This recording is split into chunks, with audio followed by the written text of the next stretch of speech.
Cie, ada yang udah ngebet banget nih pengen mensahkan pernikahannya. Jadi setelah menolak dan bilang bahwa itu tidak benar, gosipnya dia sebagai orang ketiga, akhirnya dia ngaku emang bener dia itu sudah nikah.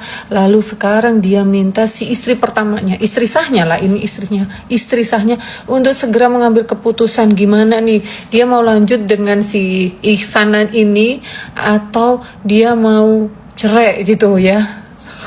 Ngebet banget dan gak punya malu ya. Jadi kamu yang kamu yang ganggu rumah tangga orang, sekarang kamu mau ngatur. Ya suka-suka lah mau nerusin pernikahan atau enggak. Ngebet banget sih dan gak punya malu gitu loh. Mungkin karena udah terlanjur malu, jadi ya sekalian aja gitu loh. Percuma juga kan, semua orang juga udah pada tahu gitu. Tapi aku nggak habis pikir dengan orang-orang yang kayak gini gitu ya. Aduh, terus nih ya, aku lihat tuh aura mbaknya ini udah beda banget dari waktu dulu kan.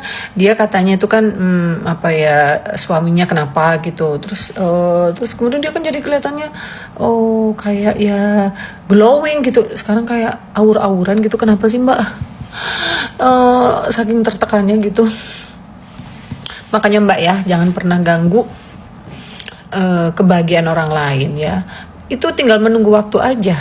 Suatu saat kamu juga akan mendapatkan balasan yang sama gitu mbak ya. Jadi sekali lagi mbak, gak usah ngatur istri sah mau ngapain, mau nerusin pernikahan atau mau minta cerai, gak usah ngatur mbak ya.